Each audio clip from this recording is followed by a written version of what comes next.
What was your greatest frick you moment?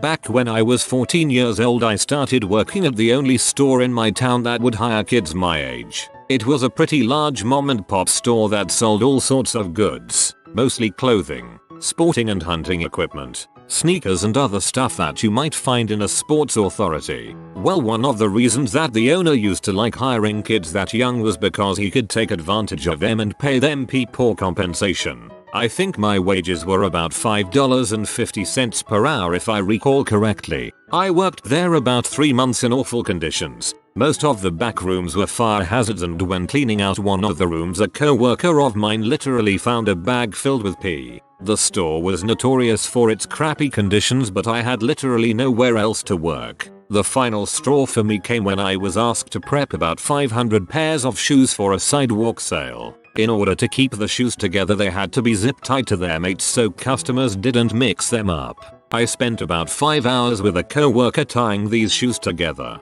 It turns out the instructions that my co-worker communicated to me were faulty and they had to be completely redone after I left work that day. When I received my paycheck for that week, I noted that 5 hours had been deducted from my work time. I approached my boss about the discrepancy and he opened the computer logs to show me my time. He must have thought I was naive because I looked at the logs and I was punched in for literally 1 second that day. It would have been impossible for me to punch in my to log in and then punch it in a second time to log out in the matter of 1 second. I knew he had altered my time. I approached him in his office about this and asked if he had docked the hours because of the mix-up. He didn't acknowledge docking pay, but he instead asked, "Do you think you deserve to be paid for those hours?" in the most elegant way I've ever said. Frick you. At 14 years old, I replied, "It doesn't matter what I think. The law says you have to pay me for my time." I don't think he expected me to understand the legality of the issue. I demanded he write me a check right there and I quit shortly after I cashed the check.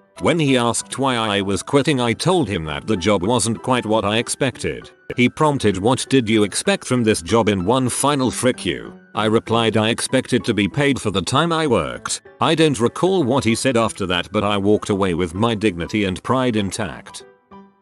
This is definitely my funniest, but possibly not the greatest. I was in a fantasy football league with my girlfriend's boss. My sister and a few of the other guys in the league all worked at the same store as those two, so they all talked about it all the time. Eventually it got back to me that the boss' whole reason for playing was to try and beat me. He talked about it non-stop, and he would always tell my girlfriend how he was going to destroy me. On the last week of the season, our two teams played, and I beat him by an absurd amount. Because of the loss, he was completely knocked out of the playoffs, which meant his whole season was over. The next day he was livid at work. Everyone who knew why he was kept texting me to let me know he was fuming. But his day was going to get worse. At 3 p.m., a flower delivery service arrived and dropped off 6 bouquets of flowers that said "Sorry for your loss." 5 were normal arrangements, but the last one was actually one of those flower layouts that you see at funerals, with the stand in the back and the picture in the front. Everyone in the store came up to him and told him they were sorry and asked how he was doing.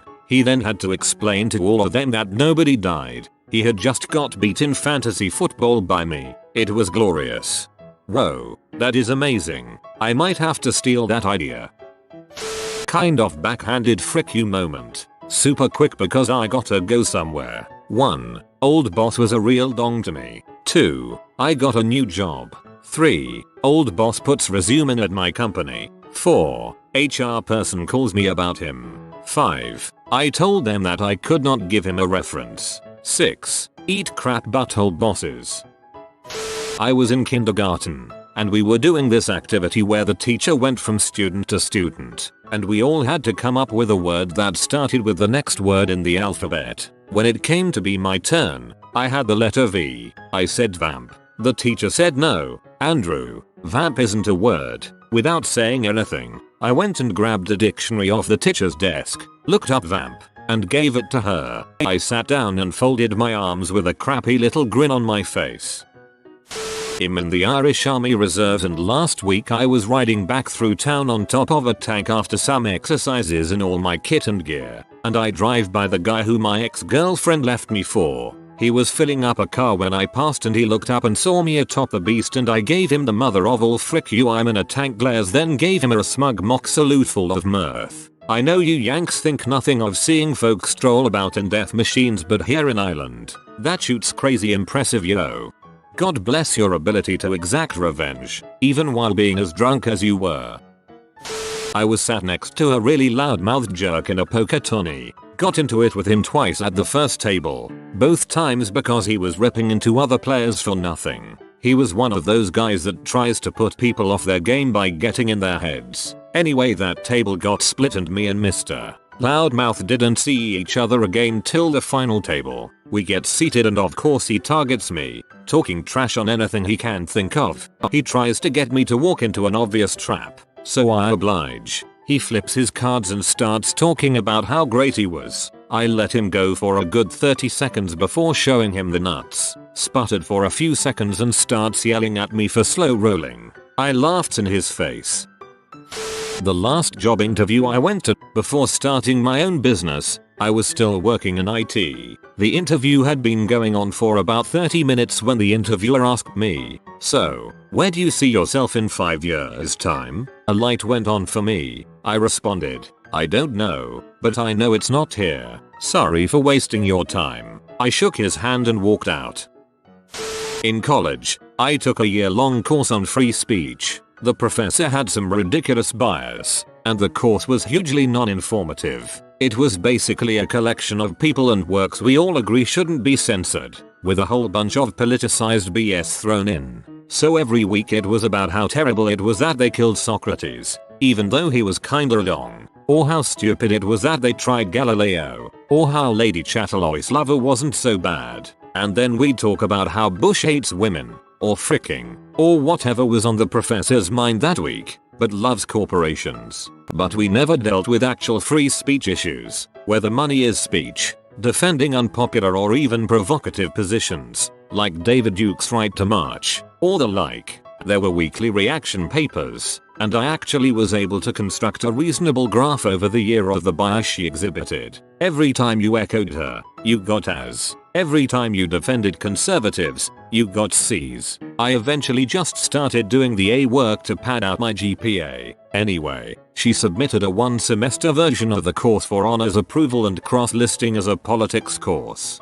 Since my advisor was the head of the politics department, she asked me what I'd thought of it. I told her the teacher lacks any professional standards, and actively punished me for expressing conservative opinions in weekly response papers. Moreover, the entire course isn't informative, and is more a history of censorship of things we now accept as correct than it is an in-depth look at issues of free speech in either modern or historical society. The only thing anyone actually learned in that course was the teacher's political affiliation, and whatever you put into the final paper. The only reason I stayed in it was to have something to put on my resume. Honestly, if she didn't already have tenure, I'd say the fact that she's still teaching here reflects poorly on the school, but I'm sure she's just letting herself go now that she doesn't need to care. Later, I emailed her my chart with attached grades for each paper, and the papers themselves, as evidence of her bias. The class never got certified for honors status.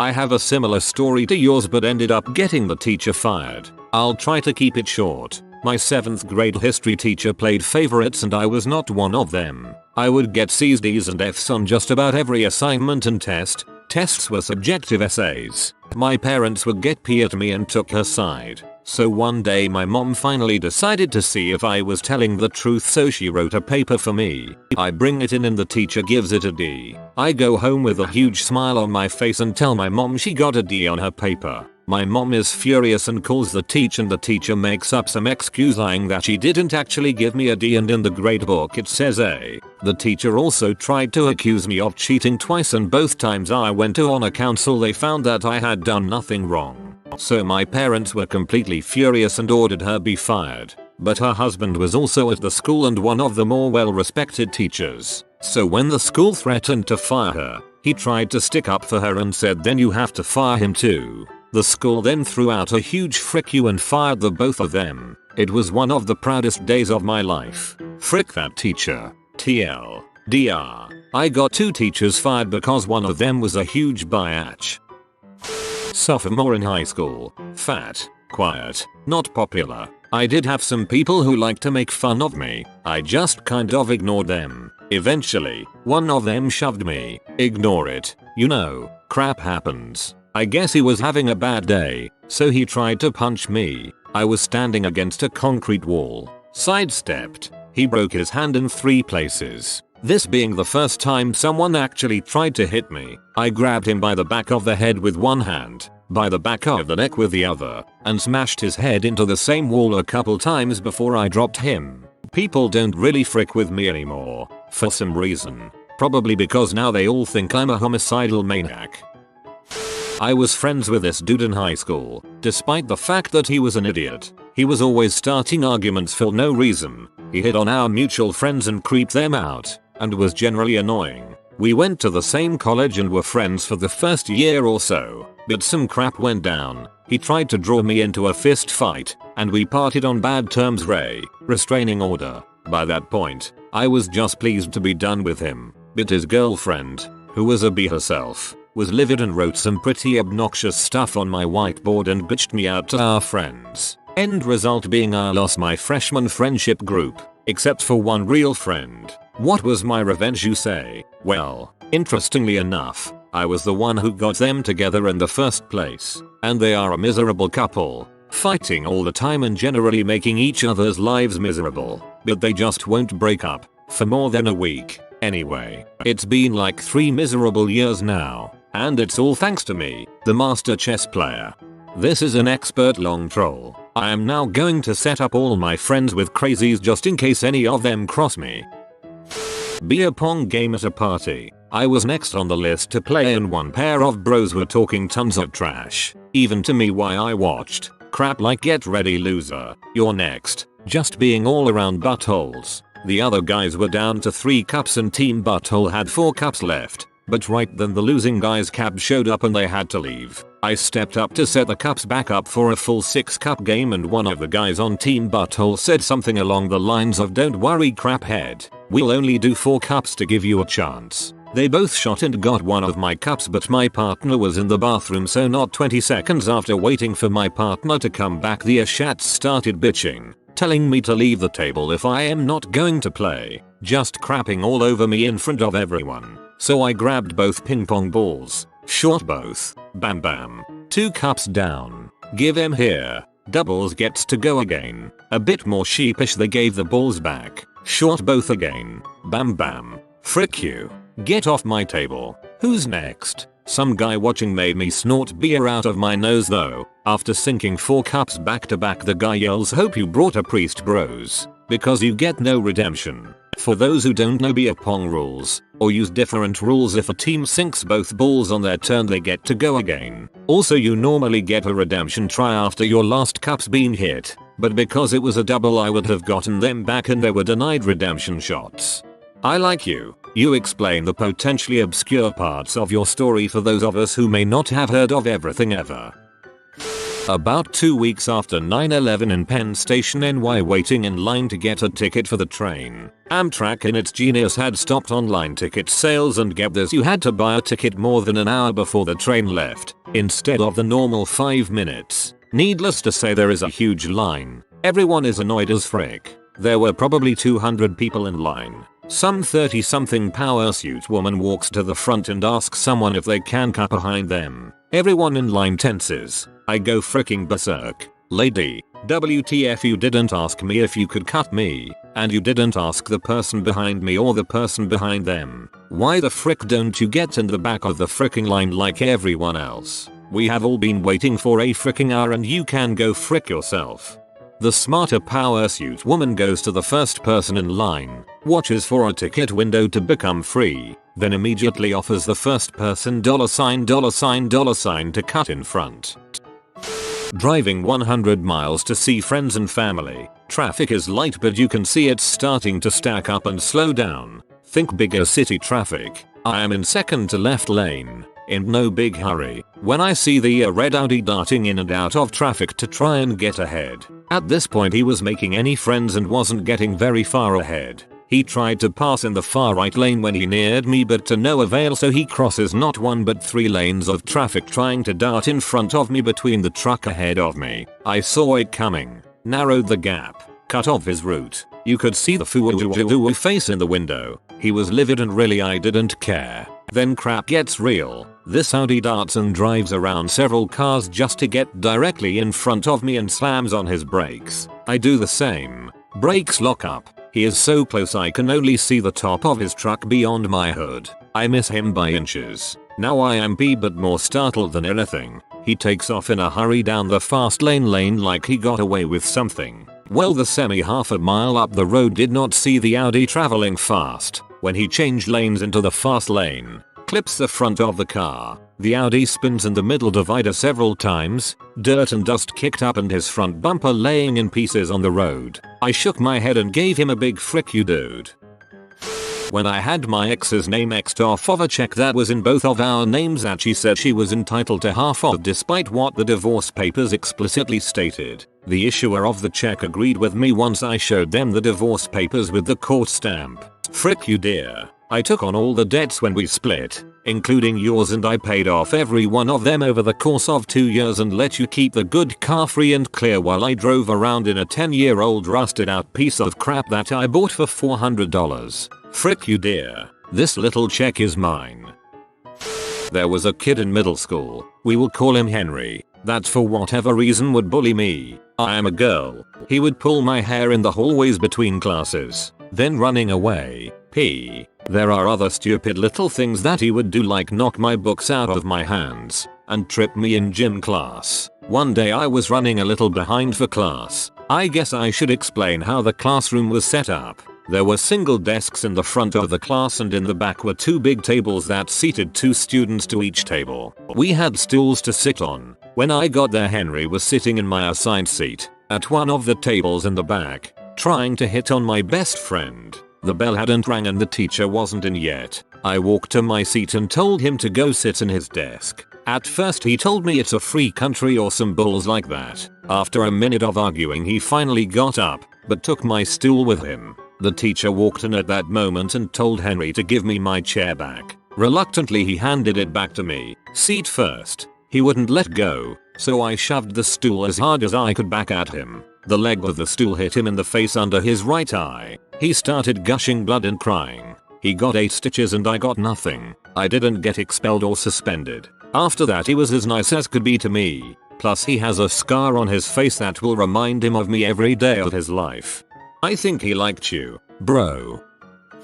When I was freshly 21 years old and old enough to go into bars and drink, a group of co-workers and I would go to this local bar and booze it up for a few hours on Sunday evening, which was our Friday. One of the guys was a Nebraska farm boy who didn't like me for some reason and called my Ivy Kappa F hat. Although I'm not gay, I don't have any issues with others' preferences. But at 21 years old, I didn't really appreciate being labeled in front of girls in bars whom I might have liked to have gotten friendly with. After months of being furious at this guy for being loudmouthed about calling me names in the bar, I finally confronted the guy. He started taunting me one evening about forgetting to wear my F hat that night. I said, "Look Cletus," his nickname, "I know you've been checking my butt out, and I know you just can't keep from talking about gay men in the same context when you're thinking about me. It's okay. We'll all understand if you want to come out of the closet." He got all pissy and started turning red.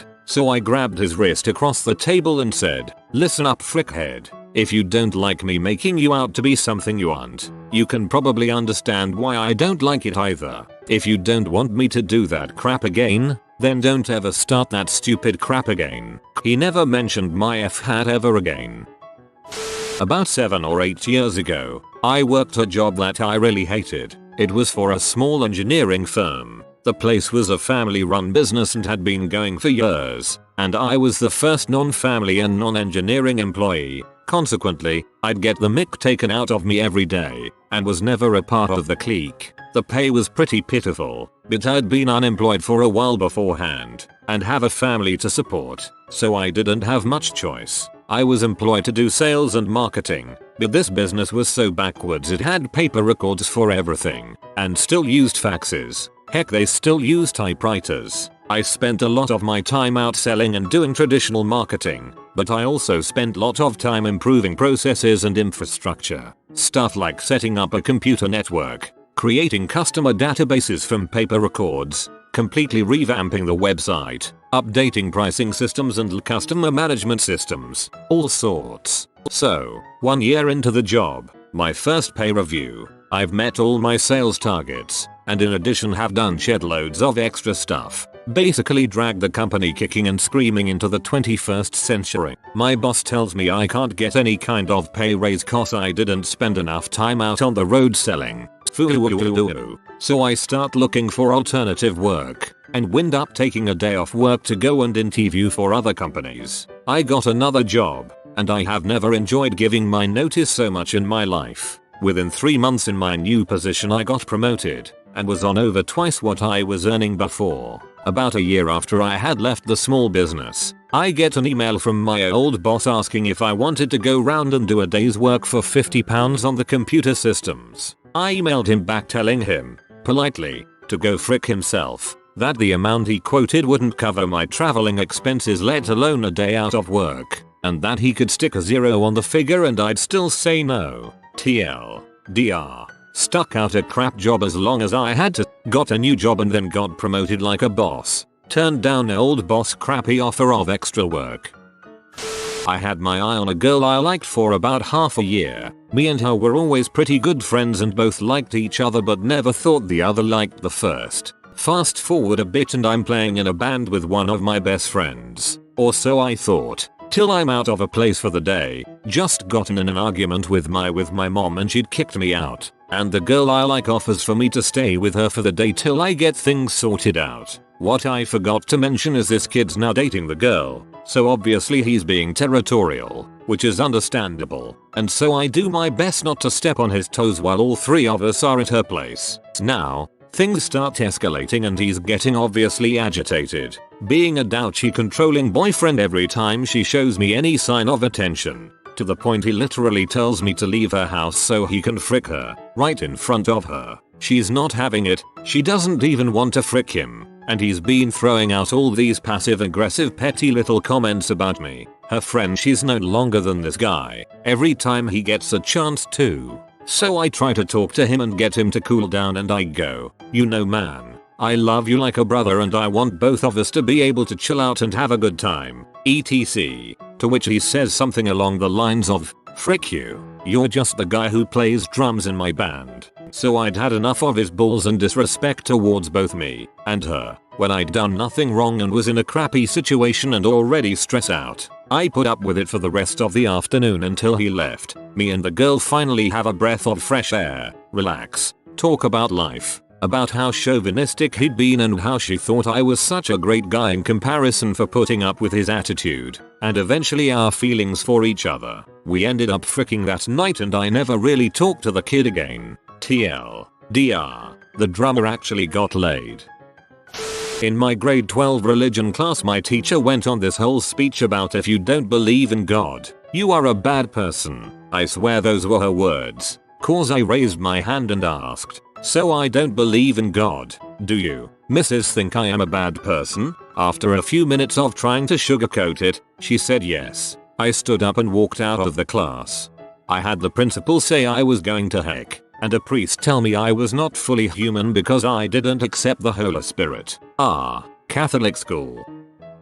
I got let go from a job when my position got replaced by automation and a part-timer so that the company could cut costs. It was a business decision, but I enjoyed the position immensely, TWSS. And to make matters worse, I had to train the part-timer. This guy was an old friend of the new supervisor who'd been brought in recently from across town, so naturally, he replaced many of us with his friends. So, after the first training session, I bummed a smoke off the new guy while he told me about himself, and I wished him well, and told him that I'd already occupied my dream job early in my career, and while I was sad to leave it, it had been my goal from the beginning, so at least I've been there. To which he replied in a strangely sarcastic tone, looks like you need to go find a new goal there, pal. The frick? Long, awkward silence. We went back in and I gave him the basic version of the training. No more buddy buddy, just the facts. 2 weeks later, I start at a new job. 5 hours from my family, friends and home. Already kind of depressed when one of my new co-workers runs up to me with a newspaper and says, "Hey, this is where you worked. Did you know this guy? Company job title, name, arrested for child pornography." Screamed the headline. My jaw dropped. The guy they replaced me with was apparently caught on a workstation computer during company time by undercover police in a number of Yahoo tween chat rooms posing as a 14-year-old girl and getting photos of kids, and so on. His stash was found at home, and he was let out of his other job, telemarketing, in handcuffs and sentenced up to jail, 45 minutes north up the highway from where I was working. Every time I drove by that jail on that highway, I'd shout hi, name, and then, better find a new goal there, pal. TLDR, cutbacks, got canned, replaced by new supervisor's friend who got busted for CP. Better find a new goal X2. Looks like he found a new goal. When I was consulting, I got called out on a sales engineer consult with one of our sales guys at a big studio. He was talking to the temporary head of their IT department about a possible equipment upgrade. We get into the guy's office, and he is nothing but a gigantic douche the entire time, sneering about how he doesn't need any help, doesn't know why he's talking to us because sales engineers don't know any more than salesmen, picking on me for looking too young to know what I'm doing, whatever. So we start talking about a firewall upgrade, and I mentioned that the new version, this was 2001 or so, supports a bunch of different protocols for high availability, like IGMP. Wait, what? The IT guy says. He sneers. You mean ICMP? Geez, you sales engineer types, you don't know anything. I politely inform him that no, I mean the Internet Group Management Protocol, IGMP, which is often used for multicasting high availability information to members of a cluster.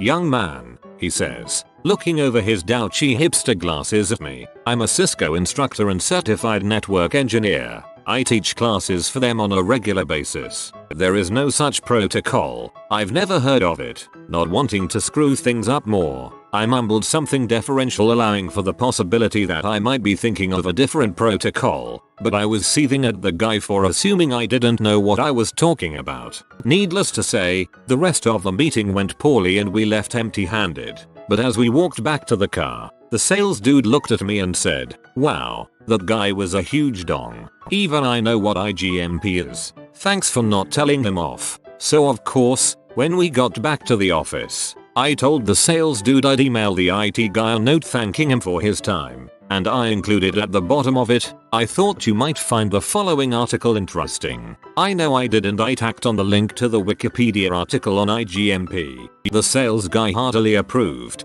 and, doubt it was related to this, the IT guy was unceremoniously dumped a month later when the studio outsourced everything.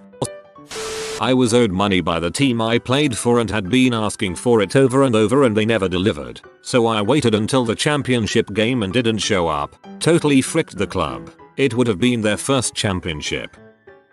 My 11th grade ethics teacher stated that women produce eggs every month when they ovulate. Knowing that women actually release one of the men had already formed eggs. My all-male class, it was a private school, called her out on it. She refused to acknowledge that she had made a mistake for the entire period. After class, I wrote up an email detailing in the politest way possible that she was wrong about her own reproductive system, linking her to a fertility website to help explain. I CC'd the whole class. She made a mistake for the entire period. In my cycle of friends, a few of the guys were always taking shots at me, figuratively and literally. One particular kid, Wayne, was a total dong to me. Some days he would give me a high five, others he would just punch me. I never knew what was coming. He was much bigger than me, so I never did anything back. This went on for years. Then he turned 18 and decided to move out of his freaked up home life and into a hotel. Life got worse for him then. He was an even bigger dong. He decides he's done with school and drops out. To do so, he had to gather a bunch of signatures from various people in the school building and pack up his locker and leave. I was roaming the halls during one of the class periods. I saw him standing in the middle of the hallway, looking lost, confused and staring at a piece of paper. I walked up and asked what was up. He said he couldn't find a few of the people, so I guided him around to look for the people and get him all squared away. We got all the cigs and made our way to his locker. I helped him clean it out and even carried a bunch of stuff out to his truck with him. We got out to his truck. I put his things in the back. He threw his book bag in the back and he looked at me with real appreciation in his eyes. He was a bit humbled and had a look of slight fear of the unknown as he was about to leave behind all he really knew. He looked at me and said, "You know, my last name, all the years I have given you crap. It was you that pulled through for me and helped me get my crap together so I could leave this heckhole. Sigh, thanks man." Double quote. I patted him on the shoulder and said I was just making sure you left. Butthole. I slightly pushed him to the side so I could walk past him and back to the building. I got about 20 feet away from him, my back to him. He said, "You know, I should kick your butt for that." I kept walking, didn't look back, and threw up my middle finger. Never talked to him again. Good job on being the bigger man. If you are new to the channel, you can subscribe. I publish new videos every day. Until then, check another video.